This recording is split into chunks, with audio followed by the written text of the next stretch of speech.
Hey guys, welcome to Group F of the Nate MSL. We're going to have GuemChi going up against Bisu, and this is going to be on Fighting Spirit, which not a very good map for generally anyone that's not Zerg, but Protoss versus Protoss should be fine. Should be a pretty interesting map. I think it'll play pretty standard. We got Bisu starting the bottom right-hand corner as the green Protoss, upper left-hand corner. We have GuemChi, I believe was the purple Protoss, if I got that color right. Bisu looking fairly confident. I gotta say, Bisu's one of those guys that even when he did fall from grace, he's still been playing at a really high level. And he's been looking really sharp lately. I know he kind of had a snafu. I think the last championship he had a shot at was actually and it looks like he is purple, was the GuemTV final. And he just kind of, I don't know what he was thinking that last match in Andromeda with that 2-gate Zealot. It was just kind of bizarre altogether, but he's still looking in pretty decent form. He's not, I wouldn't say he's playing at his best. He's not playing the absolute dominant Zerg Stomp style, but he's still a threat, I would say, to go into the Final Four, and he's still a threat to take another championship. You know he wants it. He's been away for a long time. And Beast is one of those guys who's got a pretty big ego, and I think that's pretty obvious to everybody. And I can tell you, he can taste it. He wants another championship. He wants to be on top again.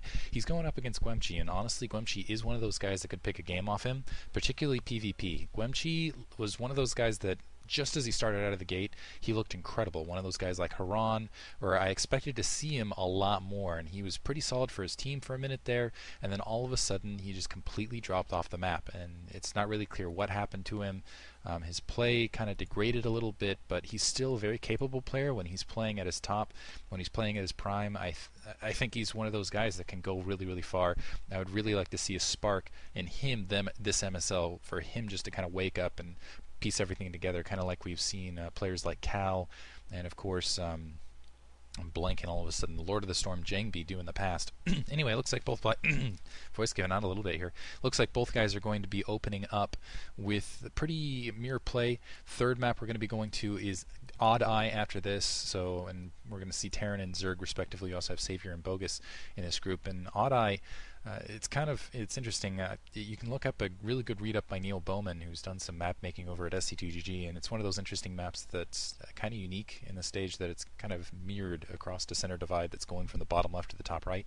So kind of interesting in that regard, and it's kind of an odd map just altogether. A two-player one, not a lot of room for a lot of movement, so I think if Bogus is going to have a hard time unless he can just get 2 quick wins and do some cheese on Odd Eye, but we'll have to see who comes out of that. And also I would say with Zerg, kind of into that mid-game Zerg, I feel like they have a hard to protect 12 and 6 just because there's kind of 2 ramps leading out of it, and there's a lot of room for Dark Templar to kind of sneak in. So I think Bisu will fare very well either direction. I think he's got strong enough PVT to kind of work that, and also obviously very strong PVZ.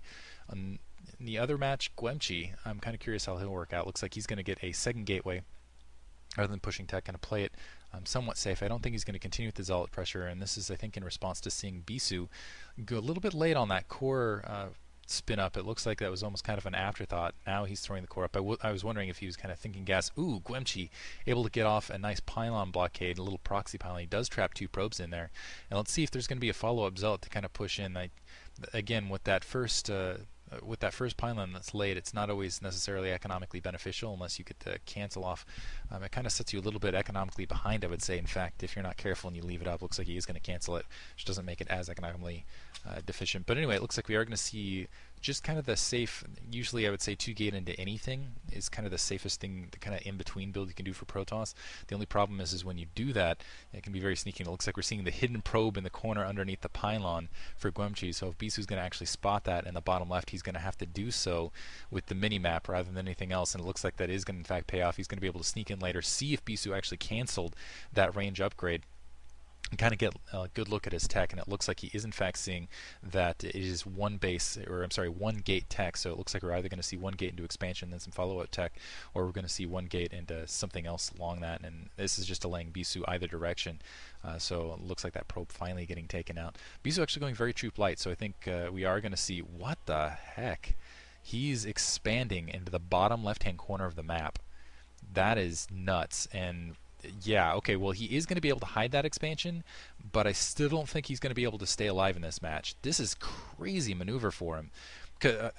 Okay, first of all, that's going to put him in kind of an economic pinch because he's not able to transfer probes really any direction at all, and he's got to get that probe out of there. Otherwise, there's going to be some indicator.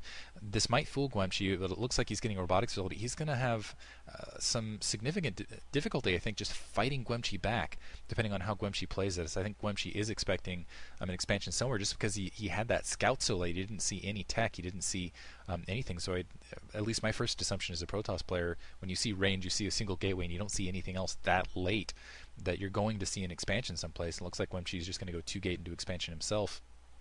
Bisu, again, I don't think he's going to get as much economic advantage out of this as he would otherwise. And there's that follow-up gateway and robotics facility, because usually when you go an early gateway above your opponent, that means you're going to be able to have those probe transfer. You're going to be able to saturate it faster.